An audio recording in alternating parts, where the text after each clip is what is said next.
Put your seatbelts on and get ready for the ride.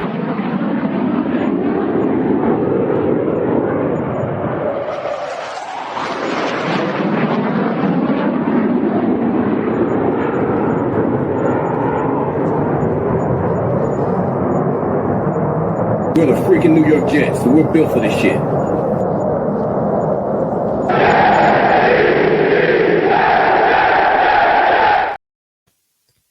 Hello, welcome to another episode of In the Trenches with Gang Green. I'm your host, Bubbs. Today is Sunday, March 9th. Hopefully everybody's having a good day so far today. This is episode 505 of the In the Trenches with Gang Green podcast. I thank you, as always, for joining me. For those tuning in on YouTube, make sure to please like and subscribe. Of course, appreciate all of those tuning in on all the different audio podcast platforms. We are just a little under 24 hours away from the legal tampering period beginning the start of NFL free agency tomorrow, Monday, March 10th, 2 days before March 12th on Wednesday, the official start of the new league year. And today I'm going to be doing my full free agency preview and predictions here on today's podcast, breaking down all the different options for the New York Jets in free agency, what I think will happen, what I think should happen, along with the Jets retaining some of their own guys as well. Which Jets who are set to hit the open market could be back in the green and white in 2025. We'll discuss that as well here on today's podcast. As always, though, before we begin, we've got to get into our podcast partners, starting with our friends over at BetUS. If you want to get in on any of the sports betting action, check out BetUS. They also have slots and casinos. Use code BUBS, or use my link rather, in the description of this video to get a 125% sign-up bonus on your first 3 deposits up to $2,000. Also, our friends over at SeatGeek, March Madness is here. And if you want to lock in the best seats for the tournament or the best seats for any of the best in entertainment, plays, concerts, shows, you name it, SeatGeek has it. And if you use code BUBS on sports, you'll get $20 off your purchase. Look for the green dots. Those are the good deals. Get yourself out to some awesome events and find yourself the best tickets on the market. Also, our friends over at Huga House, if you want the hat I'm wearing right now or any of their awesome selection of original hats, along with new sweatshirts and new arrival hats, check them out and use code BUBS for 15% off. And when you use that code on your first purchase, you'll get 30% off your second purchase. So check them out and get yourself some awesome Huga House swag. So here we go, episode 505. Thank you, as always, for joining me today on another podcast. It's going to be a busy week. I'm excited. Free agency is finally here, and we'll see what the New York Jets, led by Darren Muji, Aaron Glenn, and this new regime have up their sleeve for their first free agency here with the New York Jets. So what I wanted to get into today is basically just breaking down the main positions of need, basically breaking down every position here and potential free agent signings for the New York Jets. Of course, really spending the most time on the big positions of need for the New York Jets. So want to preview, give you as many names as possible, the names that I think are realistic. Also give you some guys that are set to hit the open market here with the Jets that could potentially return. So without further ado, let's break it down. We'll start here with the quarterback. We've talked about the quarterback a lot, so I'll try and keep this a little bit on the shorter end and then get to all the other positions, because the quarterback has been the topic of discussion now for weeks. Obviously, most important position out there. You've got to hit that quarterback this year, figure out what your answer is here for 2025. I think there's been a lot of smoke around Justin Fields. He's the number one target for me. I think he should be the number one target for the Jets. It feels like right now it's the Jets and the Steelers. The biggest question is going to be, what does Fields prefer? And also, I think the price. Where are the Jets willing to go with Fields as opposed to Pittsburgh or any other teams out there that could have interest in him? I think that's been one of the biggest questions with the Jets is how much they're willing to spend. Would they be willing to spend upwards to $15 million for him? Or are they looking more at that $10 to $12 million range and then have about a $6 million per year guy in Tyrod Taylor, of course, who's got a year left on his contract? But I like Fields a lot. He's my top guy. And I'll be honest, as the days continue to go on here and we get closer and closer to free agency, the better of a feeling I get that he will be a Jet at some point this week. It's just only a matter of time at this point, of course, until we find out. I think if you bring in Fields, you really solidify that ground and pound offense where you can run it a lot with Fields, run a lot of RPOs, Brees, Braylon Allen, Fields, and you see what happens. You know, I'm not saying he's going to come here and have a renaissance, but you never know. You take a chance on a guy that, you know, didn't necessarily work out in Chicago. Last year went 4-2 in his first 6 starts with Pittsburgh until Russell Wilson took over. But he's got some positives, and you come in here and you see what he can do if he can continue to develop as a thrower from a passing perspective under Tanner Engstrand. So I like Fields a lot as an option. Not perfect, but none of these guys are. You know, the other options for the Jets here, you look at Carson Wentz, Marcus Mariota. Those are the guys that have been linked to them. I look at Wentz, don't really like him. Mariota, I would take over Wentz. I think Wentz's time is just completely past. I mean, 4 different teams in 4 years. The guy hasn't really started consistently since 2021. Getting up there in age, he just does not move the needle. I've mentioned this a lot. You want a quarterback that can move a little bit. You want a quarterback that's going to take a chances. You want a quarterback that provides a little bit of excitement. You know, Fields can provide a little bit of excitement with his legs and his mobility at 1,000 yards during his, you know, time in Chicago in a season. You know, last year had a very productive year in his 6 starts. Wentz doesn't provide any of that. At least Mariota can move a little bit. Those have been the 3 guys that have been mainly linked to the Jets.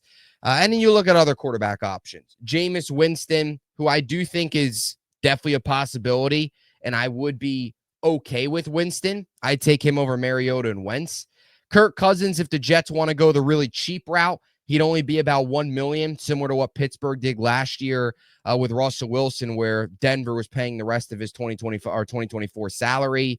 You throw Jacoby Brissett in the mix, and there's so many other names. I think you're looking at Fields, Cousins, Winston, Mariota, Wentz is like your top 5 realistic options, with Fields, Wentz, and Mariota being the most realistic.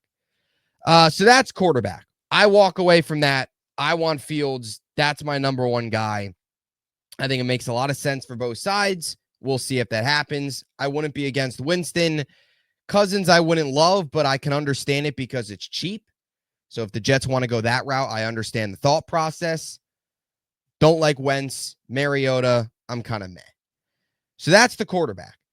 As for receiver, again, and I'll say this a lot about this class. Receiver is one of the biggest needs for the Jets, obviously. You look at the receiving core right now, you've got Garrett Wilson, and that's it. You don't have a number 2. You don't have a number 3. Corley's probably your 4, but if we're being honest, if you bring in 3 solid receivers in free agency and between free agency and the draft, you're probably looking at Corley maybe being your 5th option by the time week 1 rolls around. Who even knows what Corley's future is with this team? Right? He was a mid-round pick from a different regime who barely played last year. So you've got to question what even Darren Muji, Aaron Glenn, and most importantly, Tanner Engstrand, the offensive coordinator, even thinks of him. They've got a lot of help. They need a lot of help, is what I'm trying to bring up here. And I think you just approach this free agency as a whole with the Jets, where I think they're going to look at a lot of Bs. They're not going to go for that big splash. They're not in a position to go for that big splash. This free agent market as a whole projects as a lot of Bs, where they have a lot of holes to fill. They're not going to go after the big fish.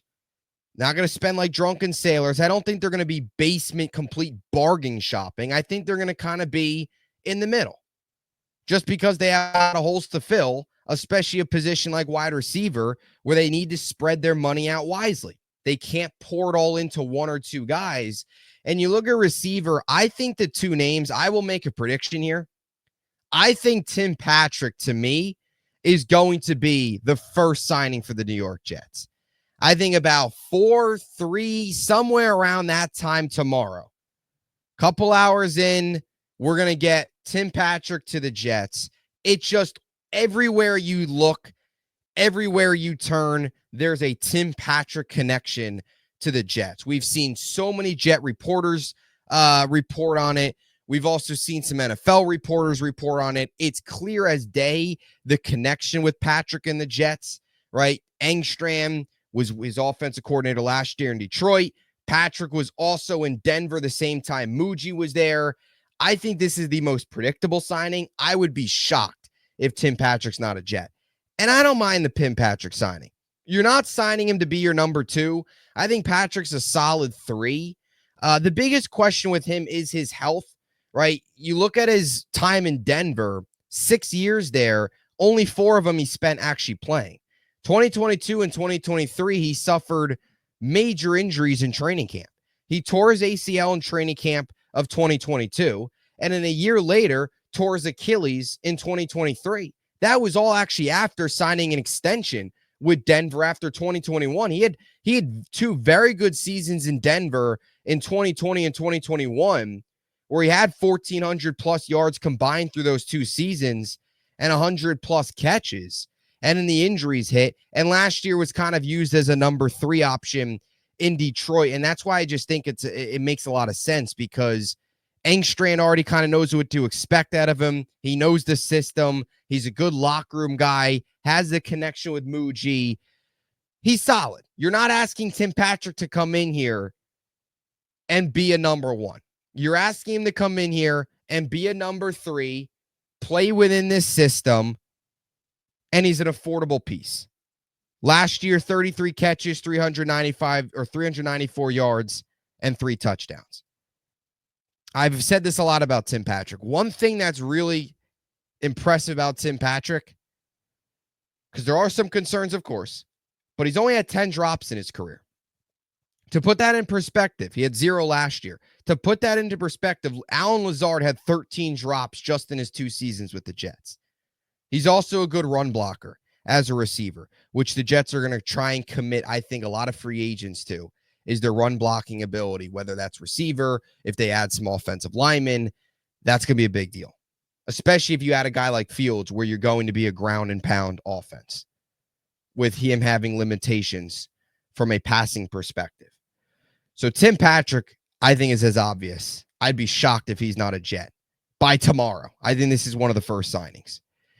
The next guy who we've also heard connections to the Jets is Joshua Palmer.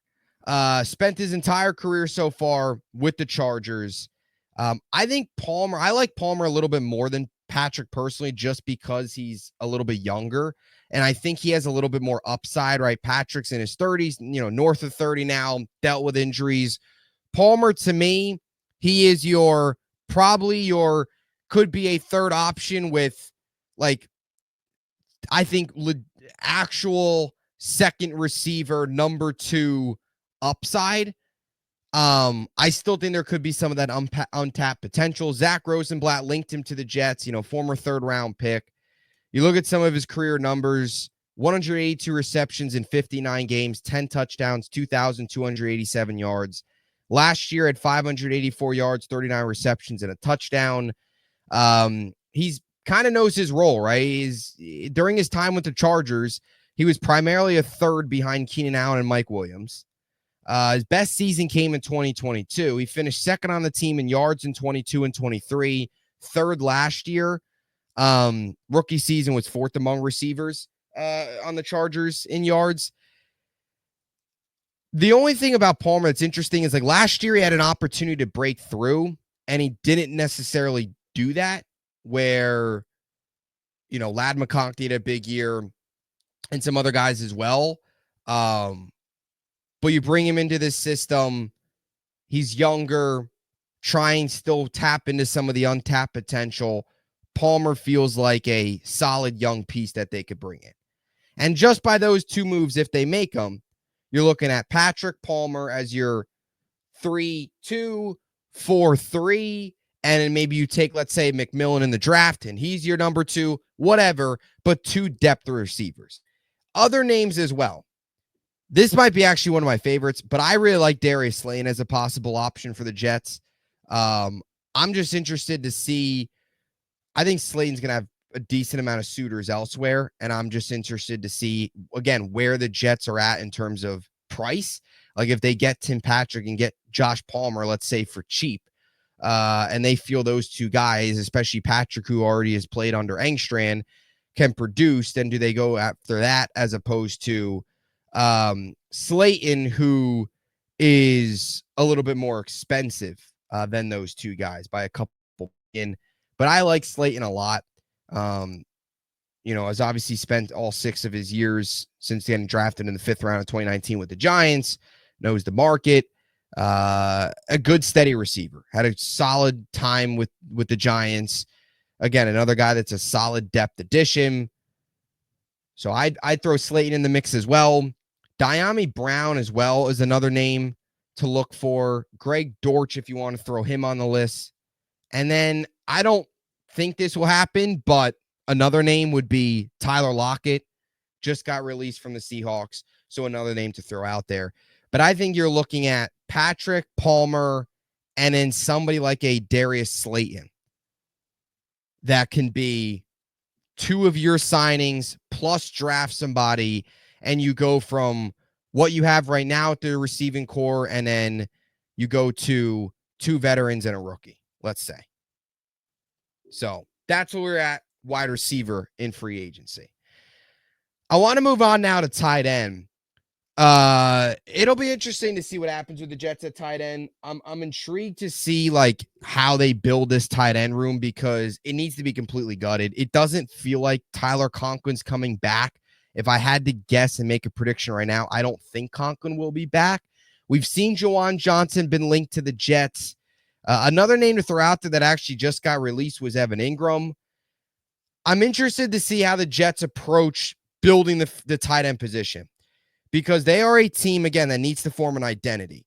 And they are a team that's going to need a tight end that's good at blocking, especially the way that Engstrand's offenses were run, or Ben Johnson and offenses were run in Detroit, where Engstrand is coming from.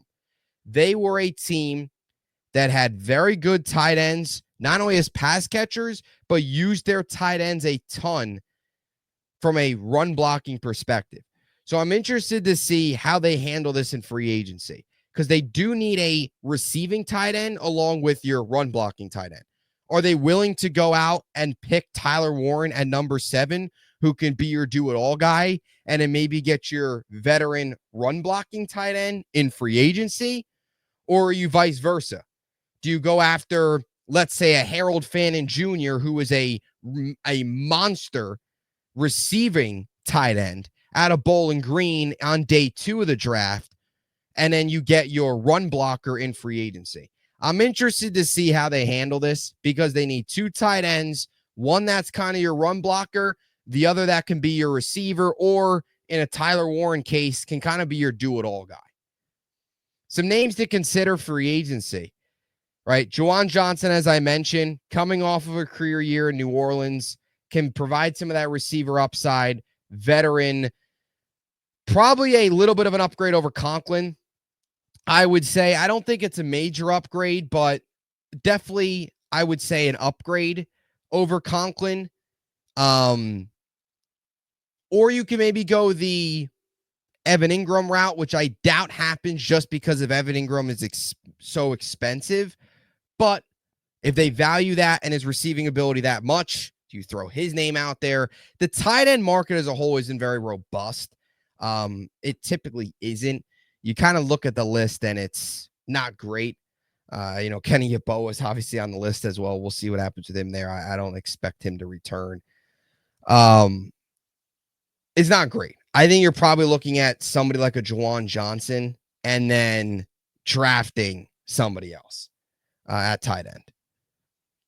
And I'm definitely for bringing in Tyler Warren, because for years the Jets have not had tight ends. They haven't. So we'll see how they approach it. But Juwan Johnson, a name to look for. Again, as I mentioned, a guy coming off of a career year, still on the, relatively younger side, 28. He'll be 29 in September.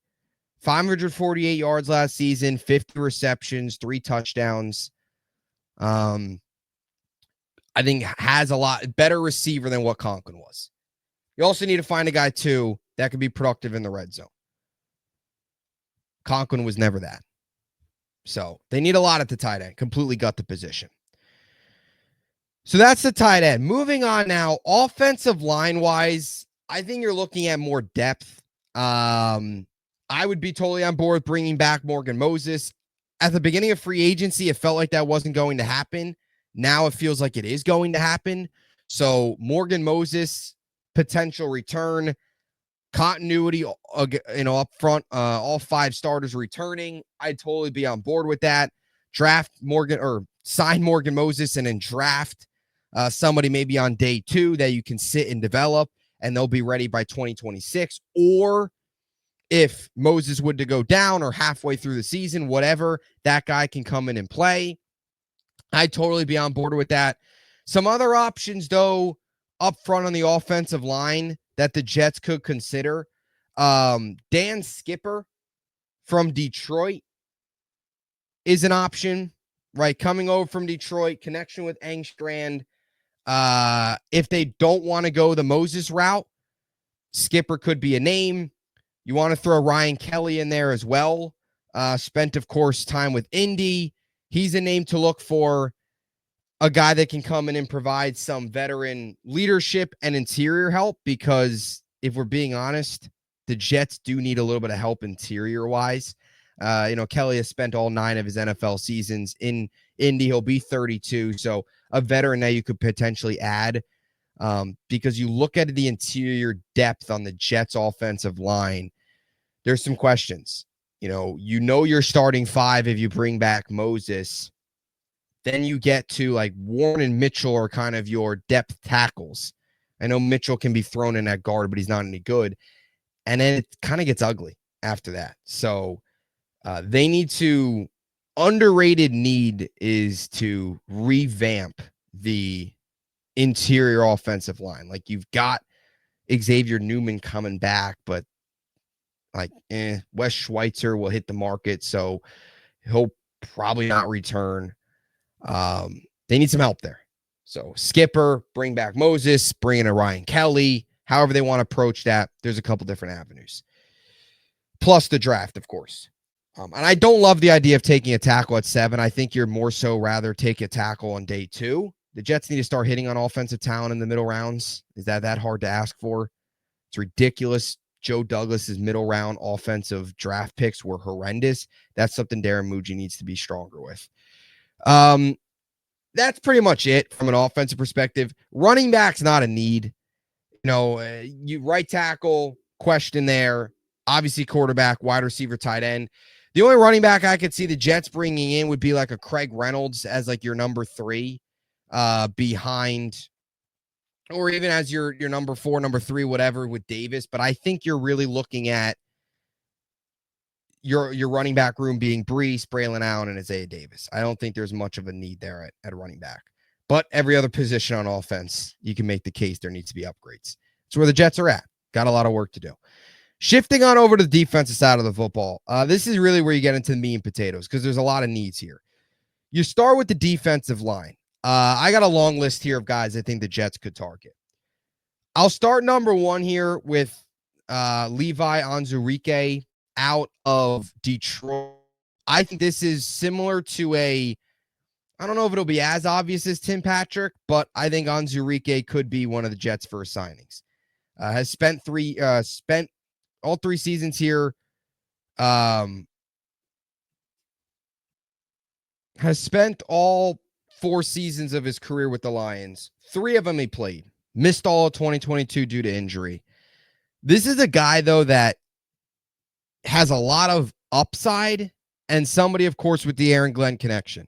Was a 2nd-round pick, 41st overall, the first year of the Brad Holmes, Dan Campbell regime. Came in and obviously has been solid. I think you look at the Lions and you look at Onwuzurike and you look at his time with the Lions. Something I think a lot of people kind of don't or kind of missing away, I guess is the best way to put it, is his production from a pass rushing perspective. You look at his counting numbers, his like basic stuff. He only had a 1.5 sacks last year. He's had 3.5 sacks in his career. 1 in 2021, 1 in 2023, and 1 in 2020, 1.5 in 2024. And I think a lot of people look at that and get caught up and say, don't want him or he's not that good. You got to dig a little deeper. And we also know sacks aren't the end all be all in the NFL. It's similar to wins from a pitching perspective in baseball.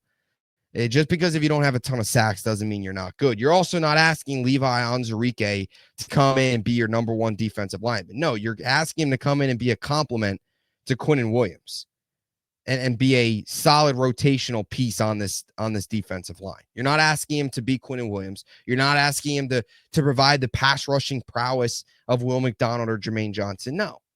But his pass rushing ability is actually a lot better than a lot of people give him credit for. He's also a quality run stopper. He had 13 quarterback hits last year, which was 7th in the NFL, 45 pressures, which was 15th in the NFL, and a 12.5% pass rush win rate, which was top 15 among interior defensive linemen in 2024. A very productive season, and he's only 27 years old. He's only been in the league for 4 seasons, and he's got the connection with Aaron Glenn.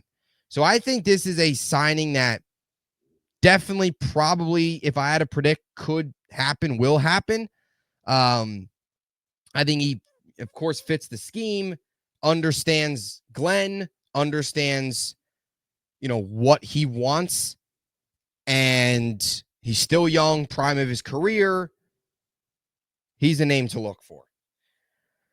Another name to look for, we talked about actually a couple days ago, Jonathan Allen from the Commanders, spent, of course, his entire career so far with Washington, was going to either get traded or released. He ended up getting released. And I'd be all over this if I was the Jets. I don't think it's going to happen personally, but a couple reasons why I would be. Number one, he's still got a lot of gas left in the tank on the field. I know he's getting older. I understand that. And I understand people might have some concerns about him wearing down. But he's still a guy, and I know we only played 8 games last year, but still a guy that you look at 2023, 2022, 2021, had productive seasons in all of those years. It's not like we're talking about a guy. I think some people look at Jonathan Allen and think, oh, this guy hasn't been good in 5 years. No, that's not true. He's still been a productive player. Last year, of course, got hurt. But that was really the only time he's been banged up for a significant amount of time in his career. He's been able to stay healthy throughout his career. Yes, he's getting older, but I actually view some of these veterans as a good thing. I know a lot of times people sometimes want to stay away from the older guys, and I can understand that. But a guy like Jonathan Allen, I think, is a little bit different just because of the leadership and the experience that he can bring to this locker room. This is a guy that is just witnessed the Commanders, who he was drafted by them 17th overall in 2017. At the time, the Redskins just saw them turn it around in 1 year under Dan Quinn. I think there's something to say about that, about him coming here with a first-time head coach looking to turn things around. Dan Quinn, not a first-time guy, but turning around a franchise that was a disaster. He was a part of that. He saw that. He can come here. I'm not saying they're going to turn around just because of Jonathan Allen, but I think his locker room presence is something that I think Jet fans should be interested in. And I also think the play on the field is still a high level. So Jonathan Allen's a name I'd look at. Another name is Michael Hoyt. Zach Rosenblatt actually reported this morning that he's somebody to look for. So some smoke around him as well here as we get closer to tomorrow. Younger option, high upside. Something I like a lot about Michael Hoyt: can play the inside, can play outside, also can play in coverage, and he's very good against the run. A lot of really good things that he does. Just quickly before today's pod, I was watching some of his film, watching some of his clips. I think he's a guy that if you can mold a little bit more, get into this system, he's a really intriguing option because of the versatility, his ability to stop the run. He can drop back in coverage. He can do a little bit of everything.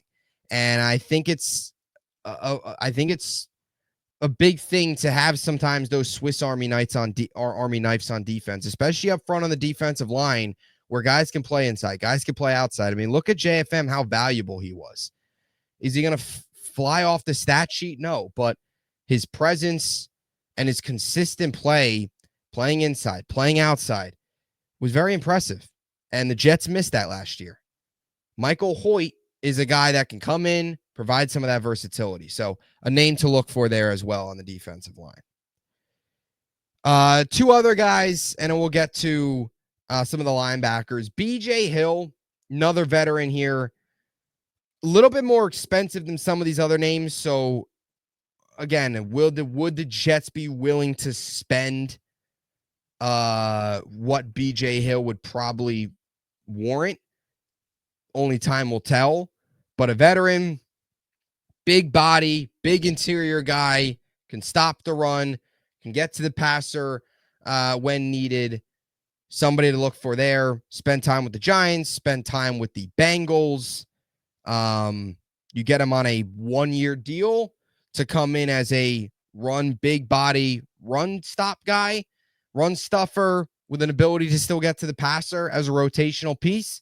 BJ Hill is somebody that I think the Jets could be interested in. And also Charles Omnihu from Kansas City. Spent time with the Texans, 49ers, and Chiefs, so has bounced around. 2023 had a career high in sacks with 7. More of an edge guy than anything, not really interior.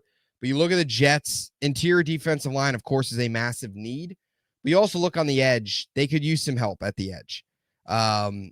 Yes, Will McDonald and Jermaine Johnson are 2 big pieces, but edge depth is questionable. Charles Omnihu could provide some of that, I think. And again, maybe you draft another edge rusher in the middle rounds and then sign a cheaper veteran free agent like Omnihu. That is certainly possible and certainly something the Jets could look for and certainly something to break down. You know, he's been with Kansas City, has seen a lot of winning between them, 49ers. So he's got experience from seeing teams win, seeing teams get to the postseason. I think there's, again, something to value there with guys that are on teams that have won and are on teams that have, turned around, rebuilds. Jonathan Allen, guys like that. Levi Onwuzurike was there from day one of the Dan Campbell, Brad Holmes regime with Aaron Glenn on that staff. He saw it. He also developed day by day with them. So I think there's definitely some importance to that as well. That's the defensive line. You move on now to the linebackers. Linebackers interesting with the Jets because I think a lot of what the Jets do with the linebacker position is going to hinge on what happens with Jamien Sherwood. And I want to make this clear. I want Jamien Sherwood back with the Jets. I think the Jets should extend Jamien Sherwood, resign him right now. I'd totally be on board with it. The biggest question, I think, with Sherwood, and rightfully so for him, he has every right. He's going to want to test the market. He's going to want to see what teams are offering me what, how much value, can I get? Sherwood's interesting. Just want to start with Sherwood before I get to the, some of these other guys. Sherwood's interesting just because of the fact that there seems to be mutual interest with the Jets and Sherwood. But also, you've got to throw in the Falcons and the 49ers feel like the 2 biggest threats. Just because of the fact that you have Ulbrich in Atlanta. You also have Ruttenberg, who was the linebackers coach for the Jets over this past regime. And then you also have Saleh in San Francisco. So if I had to guess, if Sherwood wouldn't go to the Jets, I think he'd go to Atlanta. I think he'd go to Ulbrich and Ruttenberg before he went to Saleh, in my opinion. I could be wrong, but those are the biggest threats. Sherwood's one of the top linebackers on the market, though. He is. So maybe he goes elsewhere. I just think, like, the Jets, like, how many years have we gone where the Jets don't keep a guy like Sherwood, where a guy that's on the rise, a guy that's coming off a really good season, only getting better, a chance to take a big leap, chance to really jump into a big role. You're probably moving on from Mosley. It's him and Quincy Williams. Like, how many times have we seen guys like Sherwood just walk away? You know, I don't want to see that again. I want to see the Jets extend Sherwood. I think they should. Even if they do extend Sherwood, though, you still need some improvements at that position because, yes, okay, you have Quincy Williams and Jamie and Sherwood. Well, you still need some help at depth there. And if you don't re-sign Sherwood, then some of these names also are names to consider. Dre Greenlaw, connection with Steve Wilkes, has dealt with some injuries, which is a concern, but a veteran, plays at a high level, connection with Wilkes, knows the system, could be an option there. Zach Cunningham, veteran, has bounced around New Orleans, Denver, been with the Eagles. He's bounced around all over the place, but a steady veteran, had a couple really, really good seasons with Houston. I apologize. He never spent time with New Orleans. He was with Denver, Philly, Tennessee was the other team, and Houston as well. First 5 years of his career with Houston. Recently has been plagued a little bit with missing time. Only played 10 games in 2 seasons with Tennessee, played 13 last year with Philly, and in just 7 this past season with Denver. Does have the connection with Muji there in Denver, so something to look for. But he's a veteran. Cheaper, I think if you're looking at maybe a depth guy to put behind Sherwood and Quincy, Cunningham could be that guy at this point in his career where he's 30 years old and maybe starting to wear down a bit. And another name I'll throw out there is Shaq Thompson. Connection with Steve Wilkes from their time in Carolina. However, common theme with some of these guys, a lot of these linebackers on the market have dealt with injuries, which is another reason why I think it's so important to bring Sherwood back because he's been reliable in that standpoint. Shaq Thompson, only 6 games played, though, the last 2 seasons. Broke his fibula in 2023 and an Achilles tear last year. Guy's getting older. There's a lot of injury-prone players on the market. I mean, the 3 guys I just named to you, all 3 very productive players, but all 3 dealt with injuries recently and are only getting older. So, again, Sherwood, so important. All right, moving on now to safety and cornerback. I'll kind of mix these two together. Some safeties. The biggest question I have with safeties for the Jets is what are they willing to spend? Justin Reed and Justin Simmons, I think, are 2 guys that are at the top of your list if you're the Jets. Simmons, it feels like every year for the last 3 years, we've been talking about him coming to the Jets. He's like the all-time, him and Harold Landry of Tennessee is like an all-time almost Jet. He is a long time, every year for a while there, Harold Landry was going to the Jets. And now the past 3 seasons, we've been Justin Simmons to the Jets, Justin Simmons to the Jets, and it never happens. So maybe this is final of the year. He has the connection with Muji from Denver. Justin Reed, we've talked about. Many have considered him as the Jets as the best team fit for him just before his downhill tackling style, ability to stop the run. Those are your 2 top market guys. I don't see the Jets spending on either of those 2 guys. Those are much, expensive contracts, and I'm still interested to see how much they value the position. But if they value it that high, Reed is my Reed and Simmons are my number 1s. Other names, Jeremy Chin, spent time with Steve Wilkes in Carolina, playing at a high level, man. This is a guy that is playing at such a high level, was with Washington last year, tied his career high for 117 total tackles. He's just a monster. Flies around the field, just a big-time tackler, plays with a lot of energy. I like Chin a lot. In the prime of his career, knows this system the minute he walks in. So I like him. Chin would be near the top of my list, as I think realistic the options. Ifatu Melanfonu is another name. Connection with Glenn in Detroit. Young with upside. He'll be 26 years old in May. He did only play 3 games last season, but has a lot of upside. Glenn spent time with him in Detroit. You bring him over here, continue to develop him. Maybe a guy that you can stumble into as a cheap option that develops into a really good quality starter. Tylenau Hufanga. There's a couple rough names here. Connection with Wilkes from San Fran. Also very young, just 25 years old. Very good against the run. Julian Blackman from Indy. Very strong in coverage. Has actually been one of the more underrated coverage safeties in the NFL. And he's remained very consistent. He's been healthy. 5 seasons with Indy. Hits the open market. Name to look for. Another guy, prime of his career, option for the Jets. And in Javon Holland, last couple days, right? Samini talked about Holland maybe going to the Jets. Javon Holland, another one that we talked about last year, maybe going to the Jets. Didn't. Jordan Poyer was another one. We've talked about, I feel like there's been every year during the Joe Douglas and Robert Saleh regime, safety was always a need. And every year we talked about them going after like a big time safety, and they never did, right? It was Tony Adams, UDFA. It was washed up. His name's completely slipping me. But yeah, Jordan Whitehead. I mean, it was LaMarcus Joyner. There it is. Washed up LaMarcus Joyner. I mean, Ashton Davis. They've always gone bargain basement shopping.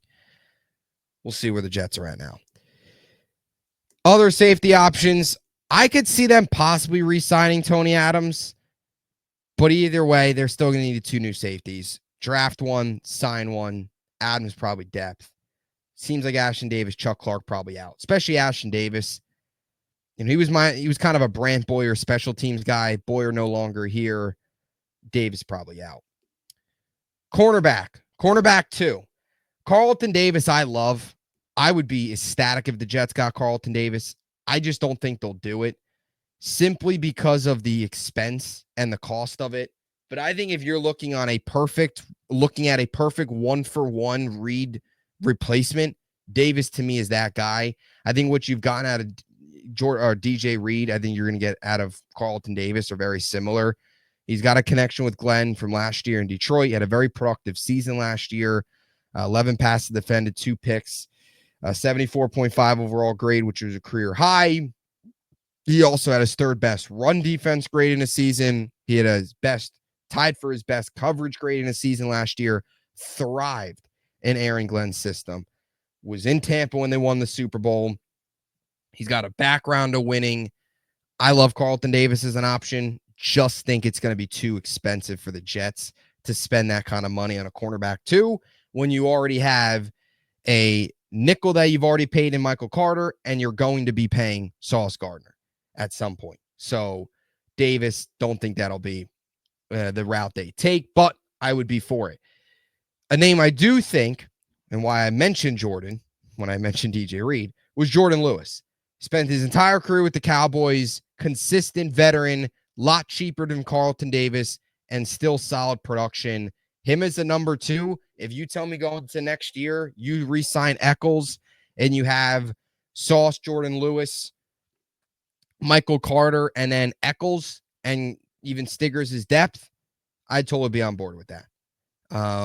Even maybe Lewis, Eccles compete.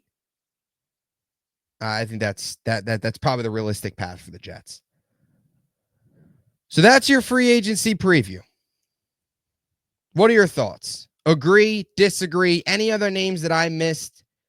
Any names you like? Any names you don't like? Let me know what you think in the comment section down below. Tomorrow's the day. Tomorrow's the big day. I'm excited. Looking forward to it. I'll be here, of course, all week long. Anytime moves made, we'll have a podcast breaking it all down. Busy week, ready for it. And yeah, stay tuned. A lot more content coming your way. Until next time, Jets, Jets, Jets.